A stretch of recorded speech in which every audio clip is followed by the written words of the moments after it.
This segment of the news is brought to you by Sun Oil Limited. Welcome back. Alleged fraud lands another 3 men behind bars, all Floridians. Nicholas Congleton of North Lago, Jonathan Bergeron of City Ridge Manor, and Christopher Butcher of Tampa were charged with 3 counts of possession of forged documents. Reports are that on Tuesday, October 16th, here in New Providence, and being concerned together with the intent to defraud, had in their possession certain forged documents, namely an Ocean Club Estates card bearing the names Nick Congleton in the first count, Christopher Butcher in the second count, and Alex Vlandifor in the third count. 2 of the men, Congleton and Bergeron, pleaded not guilty to all the charges, while Butcher pleaded guilty. However, all men later pleaded guilty to the charges.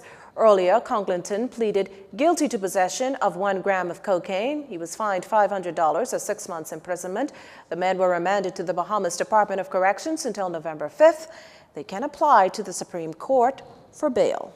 Well, this while another American appeared on separate charges. Courtney Roberts of Miami, Florida, was formally arraigned on 1 count each of introducing a firearm to the Bahamas, as well as ammunition, along with possession of an illegal firearm, dangerous drugs, and importation of dangerous drugs. According to reports, around 9:35 a.m. on Friday, October 19th, Abaco police got information about a suspicious male at the airport. The officers reportedly found a black handgun, ammunition, a black plastic bag with 1 pound of marijuana, and $24,000 in U.S. currency. When questioned the following day, Roberts admitted all knowledge of the items, adding that the marijuana was for personal use.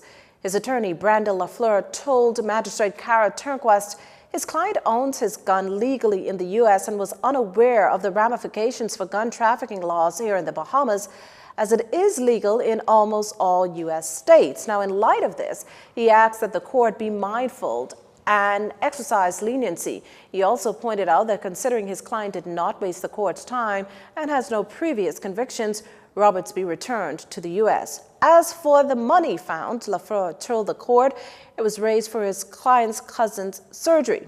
Roberts pleaded guilty to all of the charges. He was subsequently sentenced to the Bahamas Department of Corrections for 2 years on count 1, another on count 2, 2 years on count 3, 1 year on count 4, and $2,000 on count 5, or 1 year imprisonment. The sentences are to run concurrently. The magistrate ordered that the drugs and firearm, meantime, be destroyed and the $24,000 forfeited to the Crown. Roberts has the right to appeal in 7 days.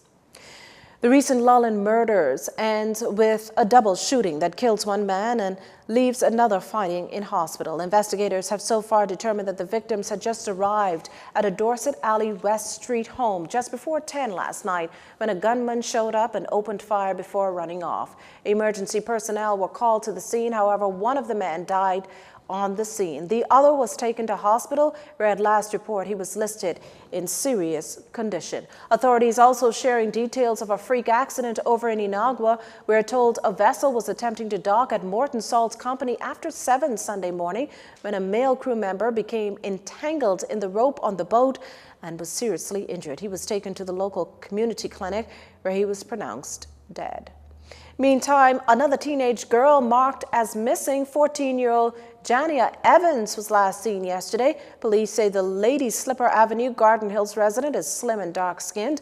Any information on Jania's whereabouts should be phoned into 919, 911, or the nearest police station. The Democratic National Alliance is expressing concerns over the proposed relocation of the General Post Office to the Town Center Mall. The party, through a release, notes that while it's apparent the relocation of the main post office is long overdue, there's an urgent need to modernize the postal system for the 21st century.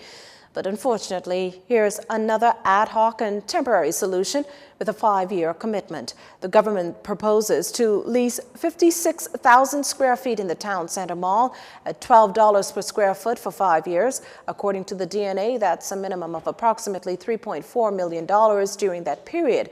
However, what remains unknown is the value of any anticipated leasehold improvements, ongoing maintenance cost, and other associated fees for which the taxpayers will be responsible.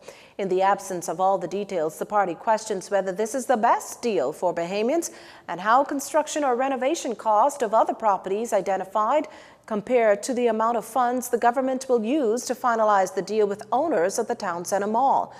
Furthermore, the government has failed to provide details on how this will be funded and whether the current budget can accommodate the total cost of this venture.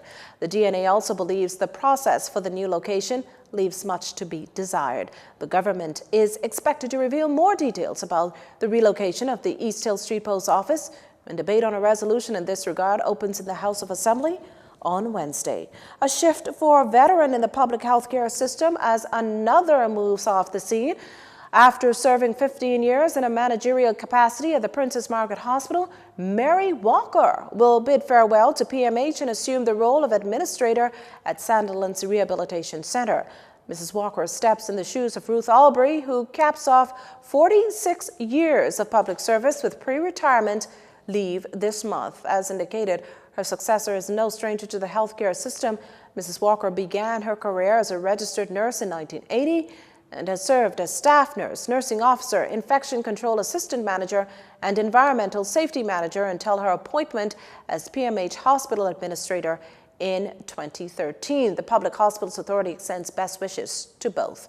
Our final story is up next. This segment of the news has been brought to you by Sun Oil Limited.